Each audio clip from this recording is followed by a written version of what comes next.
Welcome to episode 58 of the Mompreneur Mastermind Show. We are going to be talking about wealth. Don't click away. This one's so good. Wealth is super important to not only the stability of where you are today, but the dreams and wishes and goals you have for tomorrow. I'm really pumped because we have an extra special guest. She's super fancy. We've got Hilary Hendershott, and she's going to be taking us through the 7 steps to wealth. Amazing! Hilary Hendershott is the founder of Hendershott Wealth Management, which is a leading financial advisory firm for women. That's awesome, right? And her mission is motivating women and their loved ones to be financially empowered.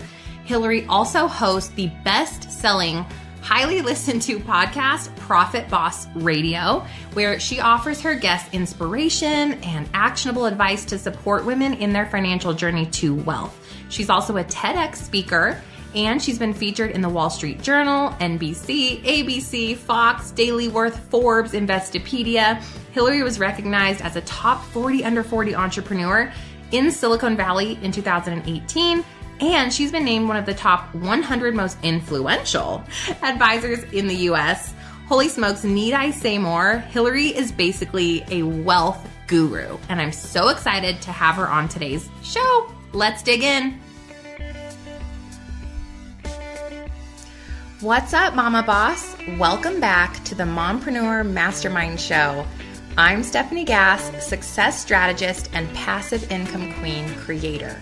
If you're ready to step into your God-led potential, create profit from your passions, and capture the success that is already yours, this podcast was made for you. As always, you can find out more and connect with me over at stephaniegass.com. So grab that cup of coffee or fill up that glass of wine, and let's dig into today's show. Let's dig into the review of the week. This is left by Stephanie Wise, and it's titled, Can You Relate? 5 stars over on iTunes. I recently found Stephanie's podcast and was intrigued by her title, The Mompreneur Mastermind Show. Being a mom and entrepreneur can be daunting and exhausting at times, but listening to her podcast let me know that other working moms are going through the same struggles. The tips and interviews she offers are amazing. Steph's realness is heartfelt in every episode. Thank you, Stephanie. I appreciate you. And you guys, these reviews mean the world to me. Thank you so much for taking a minute out of your day, heading over to iTunes and showing some love for the show. Because girlfriend, that's how I stay inspired to keep creating this awesome content for you. And oh my gosh, drum roll, please. Oh, I'm so excited right now. Podcast Pro University is officially live. This is your all-in-one course to go from idea to execution of your very own podcast. Since launching my show, I've had thousands of new people come into my community, and revenue has increased by over 98%. Crazy. I don't have to sell. I don't have to network. And it's so much fun because I'm sitting behind my microphone in my PJs. If you want to have that type of scalability and help to grow your business, your bank account, while just showing up for your own show, you've got to go check out Podcast Pro University and launch your own podcast today. Don't wait. It's been the most incredible thing I've ever done for my brand and my business. I will meet you inside. All the details are at podcastprouniversity.com. podcastprouniversity.com. Hey, Hilary, I am so excited right now that you are sitting here and I'm interviewing you. This is so exciting. Welcome. Thank you so much. Thanks for the warm welcome. I'm excited.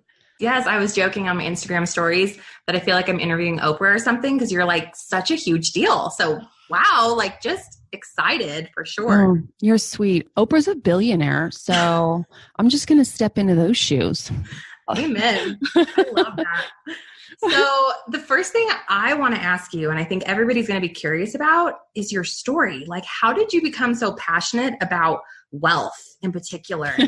Like wealth management. That's such like a fancy term. Talk to us about how did you get where you are? It is a fancy term, right? So So first of all, money can sit in a storeroom and do nothing, right? It isn't about money as an end. It's about what money does for women. And we haven't had that, right? Money gives us choices, freedom, dignity, fun, time with friends and family. And I think it's time for women to have more money in their names. So how I got clicked into my mission or my calling, as it were, kind of 3 steps. 1, my dad mentored me into this business when I was in my 20s.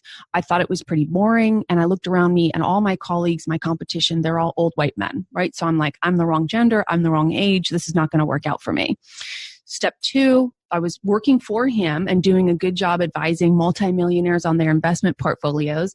And I was an overspender. I had like tens of thousands of dollars in credit card debt. I had one of the worst kind of mortgages. You know, those mortgages that went up every month? They were called negative amortization. Oh, yeah. And so I was kind of a mess financially, and I had my sort of rock bottom moment and decided that things weren't going to go that way for me. So on my journey, and by the way, I've successfully paid off the debt. My credit score is like in the 800s. I've got a really profitable business. Like I was able to really turn the tide in terms of my own personal financial life. And then I joined a mastermind, and that mastermind was all women. It was like 10 other women. For the first time in my life, I had the experience of what it is to be a woman who's supported and supported by other women.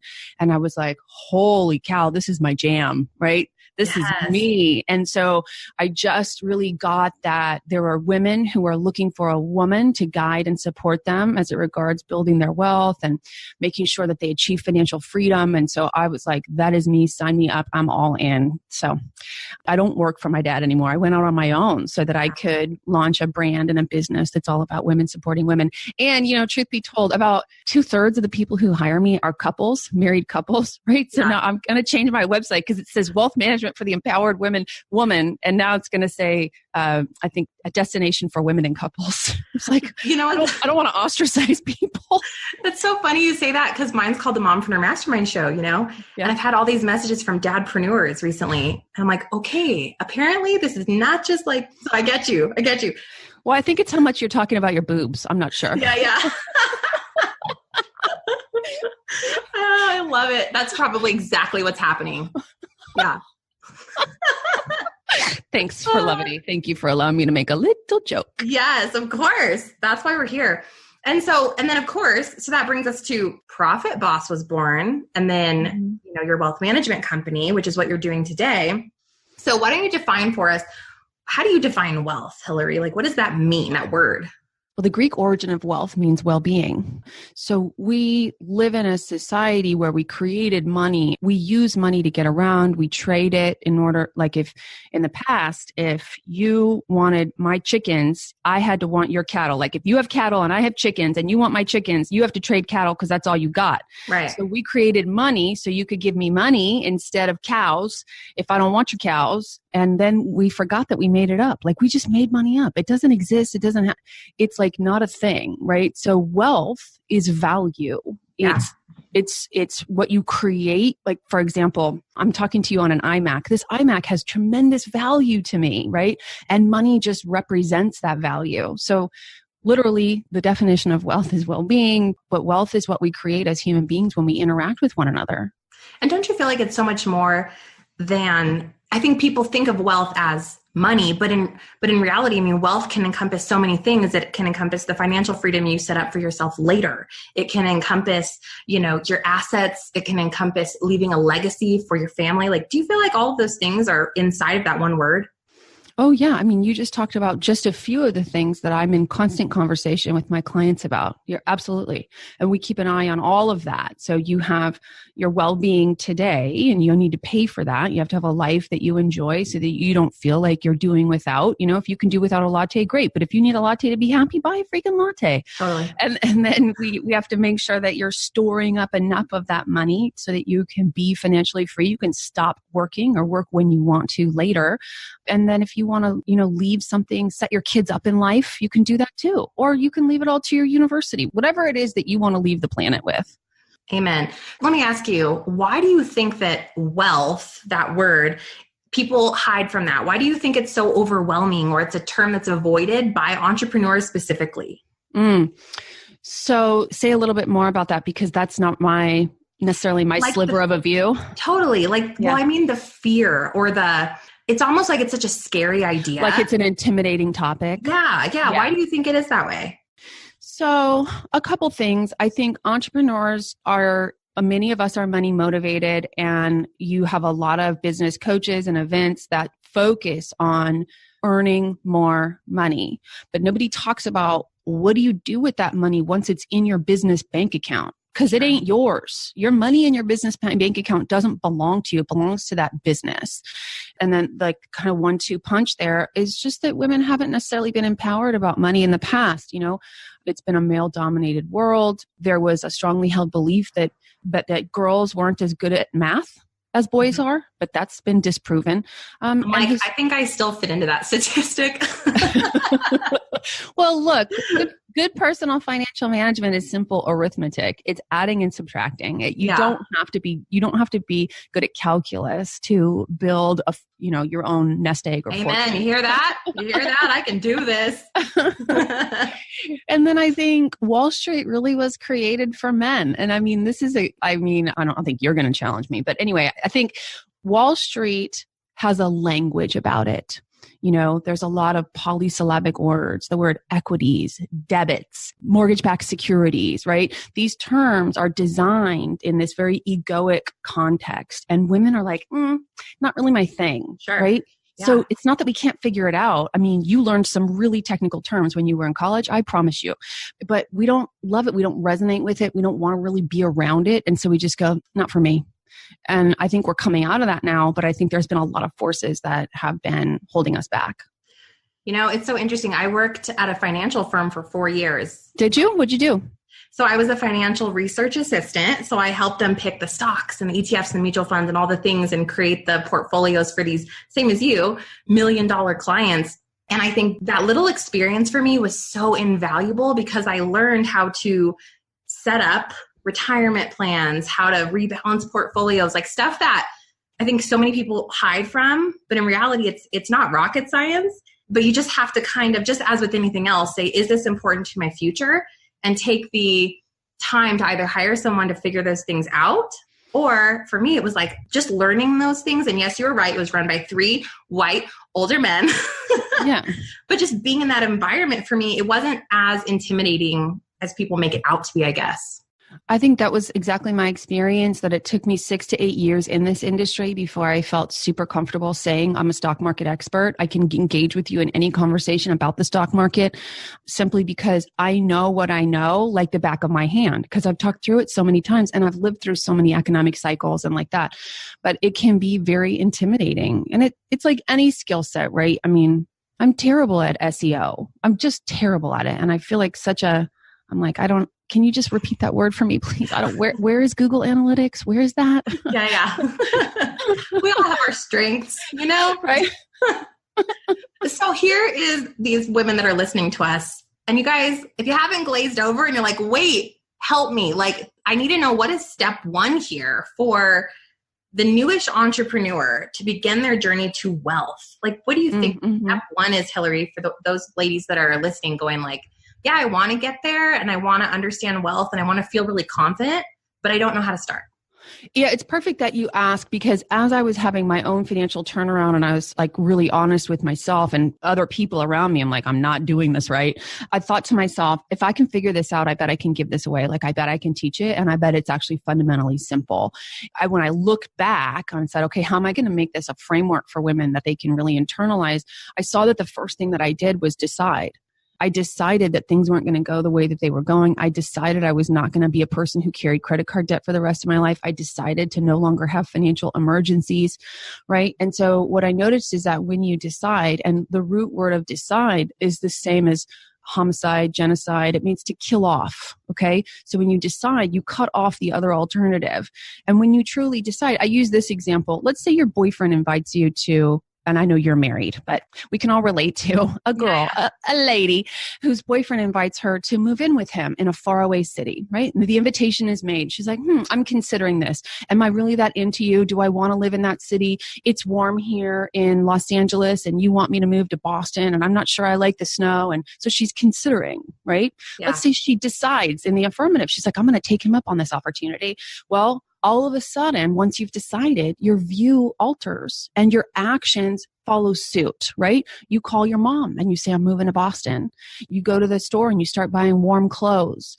You start looking at job ads so you can get a job in Boston, right? So a decision comes before actions that are in line with following that path. So the decision really is critical. I love that so much. So now they've decided like wealth is going to become an integral piece of my future. Yeah. What are the 7 steps to wealth? You talk about this on your podcast, Profit Boss Radio. And you guys, if you really want to dig more into wealth and finances, you've got to go check out her show. It's amazing. Thanks. Walk us through this, like the 7 steps to wealth, Hilary. Let's hear them. Yeah, perfect. So the first step, as I said, is decide. And now the second step is speak. And when I say speak, I mean, what are you saying about money to yourself and to other people? And so we have to start with your mindset because what you think about money exists in language. So what's true for you about money? And what I saw is that in the past, so money is really conceptual. It's like, it's hard to explain what money is. Most adults can't even explain what money is. Paper money is not money. Checks are not money. Credit cards not money. What is money, right? Yeah. So little kids listen to these grown-ups talk about money. And it's like, what is this money thing? And then they hear someone say something and they go, that's what money is. Sure. And for most kids, it's something like money doesn't grow on trees. Yeah. There's never enough money. We can't afford that, right? It's these things that they hear adults saying about money and we get imprinted with this. Okay. So this speak step is really your opportunity to acknowledge, perhaps for the first time, what I call your money operating system is. You hear a lot of people talk about money mindset, things like that. Yeah. I love that operating system. That's really good. Yeah, like the operating system runs the computer. Sure. And I'm not a super big fan of affirmations. If you're listening and affirmations work for you, you could just stand in the mirror and say, money flows to me easily and frequently, and that works. Great. More power to you. But for me, it was a little bit like icing on a mud pie. It was like, I can stand in the mirror and say affirmations all day long, but this nonsense is still not working. So what I discovered is that when you combine being honest about what you're saying to yourself and others about money with actually digging into your finances, like forcefully if you have to, making the cash flow work. You have to spend less than you make. You have to pay attention to what you're saving, right? Like if you've got property taxes to pay, you need to set that up so you're saving for it every month. It ain't a surprise. Property taxes should not be an emergency. Neither should a new roof. If you own a house, you know you're going to need a new roof. You just don't necessarily know when. You got to have the money. Yeah. And you're going to pay taxes at the end of the year as an entrepreneur, right? Like, hello. Every year, like clockwork. Yeah. Yes. If you are, that's a win. If you're paying the taxes, you are winning at your business. P.S. Yeah. Yes, exactly. By the way, side tip, have a taxes savings account. Have a separate account for taxes. Okay, so that was speak. And we also need to address the destructive things that people are saying about money. So if you're listening to this and you say to yourself or other people, I can't afford that, what you're saying is that money is more powerful than you. Okay? So yeah. And it's so like, I have a female friend who said, she says to me, when my friends say to me, I can't afford that, I say, if you say so. Oh, that's good. Yes. Because it's true. So you're either going to buy it or you're not. And if you don't have the money in a savings account right now and you want it, how about, hey, that's a great opportunity. Let me figure out how I'm going to get the money for that. Or if you don't want to buy it and it's not aligned with your values, say, I'm not going to put that in my spending plan. Like, yes. Just say it straight. Don't say to your kids, we can't afford that. I am with you 1,000,000% on this, and sometimes we'll say too, like, if that's really something that you really truly desire, we can work hard and save for that. Instead of saying simply, we can't afford it, it's how important to us is it? And then of course you can find a way. There's always a way. There's always a way. Always. Yes, exactly. And it's a very close to what I said, which is let me see how I can figure out how to get the money for that. Right. And so that's the most obvious one. There are other things like it shouldn't be about the money. You hear people say that. And the truth is, like in any area of life, like finances is one of the 6 or 7 most critical areas of life. In the area of finances, it is about the money. I promise you it's about the money, right? And so when you say it isn't about the money, it comes from an underlying belief that money is, the want of money is greedy, or money is the root of all evil. Well, money has no nature. And if you're a good person and money's in your life, money is not going to be the root of all evil. I know. It's like this dollar bill is like punching you in the face. It's like, I hate you. Right. Or it comes with all these thorns and spikes, right? Yeah. No, they don't arrive that way. No, actually, money is soft and kind and we love it. Right, ladies? Yeah. And it doesn't have to be the focus of your life, but you do need to pay enough attention to it so that it's there when you need it for today and tomorrow. Okay. So that's speak. And I love that. Once you've figured out your library of what you're saying about money, what you're no longer saying about money, what you want to be true about money, now we need to move into plan. Okay. So this is where you actually dig into your finances. You've got 3 areas of your financial life. You have your obligations, which I call yesterday's promises. That's your rent, your mortgage, your property taxes, your subscriptions, your memberships, anything that you already know you're going to owe. Most people call that overhead. Okay. Yeah. So you got to set it up so that your paycheck comes into your personal account and it pays those bills. That money's gone. Now, the second area is tomorrow's dreams. You got to save for your next car, save for your property taxes, save for your retirement. Now, okay, so you set up that savings automatically. And what's remaining is your spending. Okay. And that's where most people go wrong, is that they configure their savings by subtracting their spending from their income. I invite you to win the money game by configuring your spending based on what you want to save. Okay. If you do that, that one little step will absolutely transform your financial life. So now you have your flows going. Most people I don't teach budgets. I hate budgets. Most people budget. That surprises me. Yeah. Because nobody does it. It's arduous. It takes too much time. If you get behind, you have to go back to January so that you can come to the starting line in April. It's very difficult. The only people I've ever met who really follow budgets in that really detailed way are engineers. Yeah. And that's funny. We have a budget and we'll put it in, and mainly it's cash flow that we're looking at each month to see how much business money needs to come over the personal and all of those, how much do we need to pay and all these things. But really what happens is I just end up going backwards and filling in all the buckets and going, whoops, we went over in all of these spending areas. So I think I'm seeing exactly what you're saying here. Exactly. What's the point of setting up a budget if it's difficult to follow? It is, right? Yeah. So in the beginning, you take your overhead spending, you just pay those bills, you send the money off to the savings accounts that needs to go. And what's remaining in the checking account is what you get to spend, period. Yes. It's it. It's super simple. Great. Sure. And that is literally the plan. I call it Profit Boss automation. It's like a machine. Once you set it up, it takes some time to set it up, right? Because you have to tell the bank how much money goes to your utilities and your mortgage and your insurance. But once you set it up, it works forever and it totally scales. I used it to pay off $75,000 in debt. And I have multi-millionaire clients who swear by this system. They absolutely love it. So it totally works. I love that idea. And then do you have a rule of thumb for people getting started? What percentage should go into savings as a baseline? There really are no functional rules of thumb. Reason being, your savings rate has everything to do with how many years there are until you want to stop working or want to be able to stop working. So it has to be calculated for each individual person. So sorry, I can't be more specific about that. But, let's say you're 55 and you want to retire at 60. Well, you've got a pretty hefty savings bill. You know what I'm saying? $5 billion into the 401k. No, we're back to Oprah's billions. No, yeah, we are. I think I'm just creating what did you call it? The future plan for you. What did you say? I call it tomorrow's dreams. Tomorrow's dream. Oprah shoes. $5 billion in the 401k. I'm foreshadowing. I'd be happy with just one. Yeah, right. Just remember me when this happens. Be like, Stephanie Gass foreshadowed this in my life. I'm pretty excited right now. I'll send you a check. Thanks. I like that. I'll put it in my savings account. Okay, good. Where are we? Okay, we're on number 4. So, we've talked about the plan. The plan. Okay, I love it. So decide, speak, plan, and number 4 is ask. Okay. So once you've got your money machine is working, that's your Profit Boss automation. Well, now you want to expand the size of that money machine by asking for more money to come into it. And there's a million ways to ask.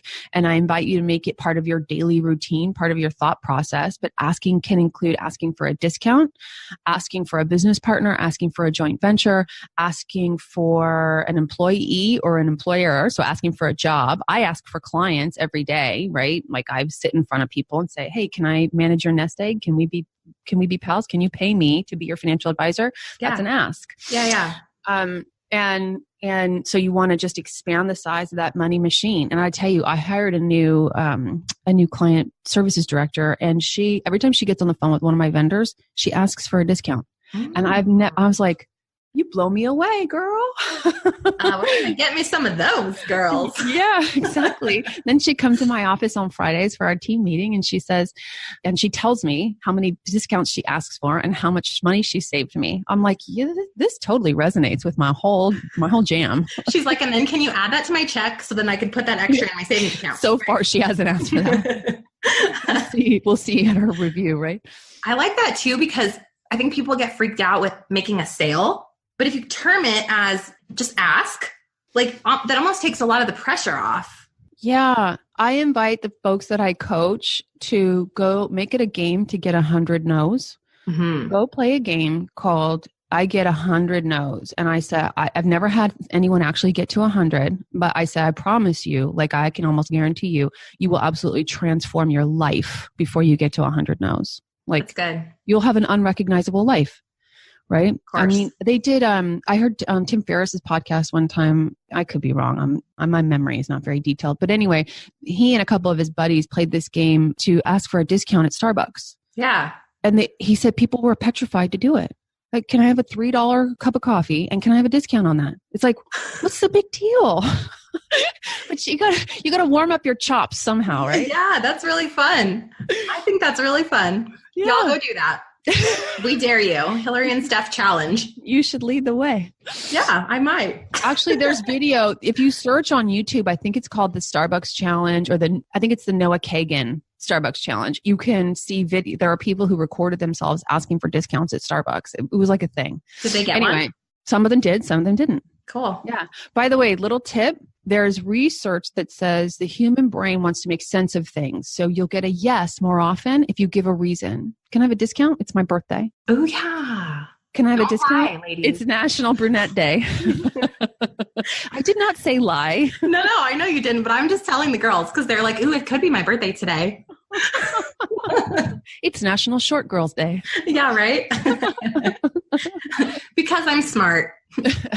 Because I'm bad at math and you feel bad for me. Discount. See, and it's like, it doesn't matter what the reason is. The human brain just wants a reason. I like that. That's cool. Give them a reason. Give them a reason to give you what you want. Okay. So now you're asking, and your life, your money machine, your income and your savings are all getting bigger. And we have to focus on the obvious. Step 5 is earn. You obviously have to earn high income, right? And there are a million ways to do this. As an entrepreneur, the world is your oyster. Like, entrepreneurship can be the golden road to an amazing lifestyle, right? I find that too many people get stuck in the thinking, what skill do I already have that I can sell? Instead of, what are people willing to pay a lot of money for? Right? Mm-hmm. Like, you don't have to sell yourself, right? You never want to be in a business where you're convincing people that they need your product. You want to be in a business where people already want your product. You just have to convince them they want you, right? Sure. And also, I mean, I've had folks who listen to my podcast actually make a massive change in their financial life. There was a nurse. She got stuck in the thinking that her income was capped out. And she heard me say, like, hey, there's a million people out there making $250,000 a year. Why can't you? And she went back to school. I think she either went for her NP or her physician's assistant, PA. Anyway, she doubled her income, right? And so she wrote in, she's like, thanks. It was just that one thing you said. But it's like, think beyond the lid. Like, the law of the lid is always imminent. But if you just think, just take a step away from it, right? Like, how can I make this bigger? How can I become more schooling, or grow this, or add something that's passive on top of it? Exactly. Technical skill set, whatever that is, that can help you raise your prices or create a more profitable revenue stream or get a higher paying job. Yeah. And, I had someone in my coaching program last year. When she came in, she was on track to earn $400,000 as a real estate agent. And I know that's a lot of money, but she was here in Silicon Valley. So like real estate it's funny money around here. Sure. And she took on her financial life. She took on these 7 steps. And by the end of the program, she earned almost $900,000. And she did that just through these and we haven't even really done anything technical. Nothing I've said have you ever heard on Wall Street, right? Yeah. Yeah. It's like become a venture capitalist. Yeah. Yeah. The secrets to money are not complex. I like it. So good. Okay, let's keep going. Couple more, guys. All right, where I earn. Okay, the next one is invest. And I do know this is an area that can be very intimidating. I want you to know, if you are listening, that at this point, there are very simple, very evidence-based, very low-cost ways to invest, that there's a million bad investments out there, but there's like the Mediterranean diet of investing, right? Yes. Not scary. You can do it. Yes. And there are ways to get in touch with that. And there are ways to pay other people to do at very little to do it. There are like lots of digital investment platforms. If you don't need a financial advisor, you can give your money to some very smart people. They will invest it. And as long as you're willing to stay invested to the down markets, you can count on enjoying the up markets. So that's all I'll say about that topic. The national financial news media has no interest in accurately educating you about investing. So if you turn on the news, someone is always screaming, the chicken's falling, the sky is falling, Chicken Little, right? Yeah. The sky is falling, the sky is falling, right? And so just turn them off.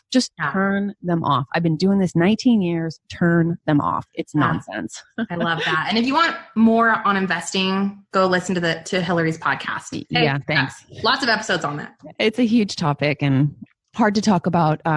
It's better on YouTube, right? Because I need the slides to back it up. But it's a fun topic. And you can either do it yourself or you can just pay someone a little bit to do it for you. And in my opinion, that's the best option. Agreed. Okay. So once you're investing, you're earning compound returns, you're growing your wealth, you're on your way to financial freedom. Well, now you have this castle, this kingdom you've built, and you have to protect it. You have to build a moat around it. So, and that's 2 things. First of all, once you have money, you have to not give it up, not put it at risk. Don't do stupid stuff with your money. Don't loan it out to people if you can't afford the amount, and don't invest in your brother's, uncle's, cousin's restaurant, right? Yeah. Be protective of your money. And you need insurance. You need renter's insurance, homeowner's insurance. You need health insurance, stuff like that. Auto insurance. You just have to have those insurances around you. So that way, if you get yourself in trouble, the insurance company will pay and not you. And the legal protection too of your business. That's true. I think a lot of times as new entrepreneurs, people just jump in. They're like, woo, rocking on. And then before they know it, they're actually earning money and go, whoops, was I supposed to do something here? Is there a business that I should set up? And they get lost in that. So that's another one that sorry if you were going to say. Yeah. No, I never want it to seem like I'm speaking only to business owners, because I talk a lot to people who have jobs. So sometimes I just forget and take that language out of my speaking so people don't feel ostracized. But you're right. I have compliance folks on retainer. I have a lawyer on retainer. Yes, you absolutely have to protect. And lawyers are not cheap, but you have to protect your business, So it would be better to spend the money on the hour or 2 of consulting that you need to set things up right versus getting sued or something like that down the road. Absolutely. Absolutely. Yeah. There you go. But did we do 7? We did 7. That was 7. Yeah. That's amazing. Well, I hope that you guys learned, because I know I learned so much there. And I think, thank you for just breaking that down to 7 tangible steps. Yeah. Clears so much up. I think that overwhelm, that hard to visualize piece for me.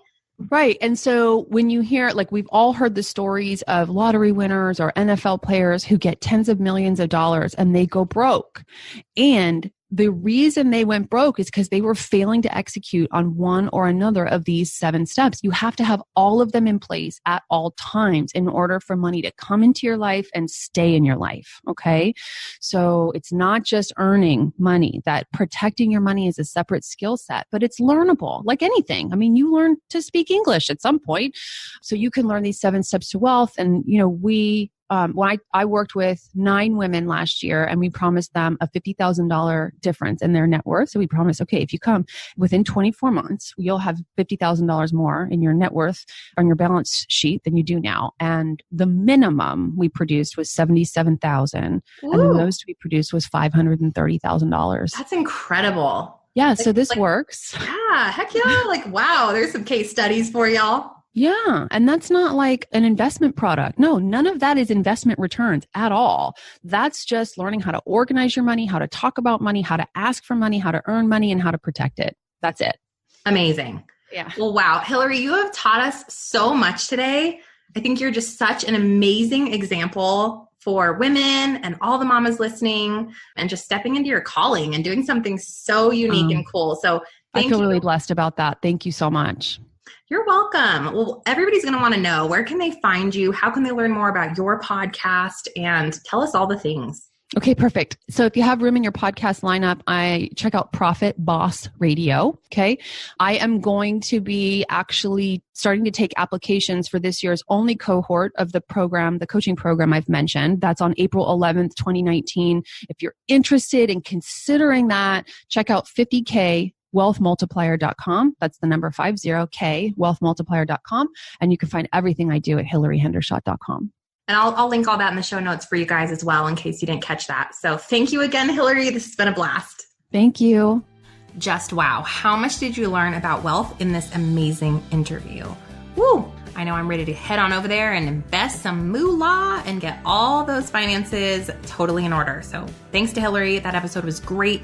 And I just want to leave you with a prayer of abundance for sure, right? I want to pray over each of you listening that you take the time to take a look into your finances and to ask the questions, what do I need to change? And to go through the 7 steps Hilary mentioned to creating wealth in your own life. I pray that you find patience and that you find all of the tools that you need to become successful in your wealth journey. I pray over each of you that abundance will flow into your life and that you will take action on creating the life of your dreams because you deserve it. As always, love and light, Stef. Hey mama, real quick before you go, if you found value in today's podcast and you learned something new, if you'll head over to iTunes, the Mompreneur Mastermind Show, and leave a review and subscribe to the channel, that would be awesome. And I'd love to connect with you over on social media. My handle is @Stephanie Gass. I'll see you soon. Praying light, love, and abundance. Until next time.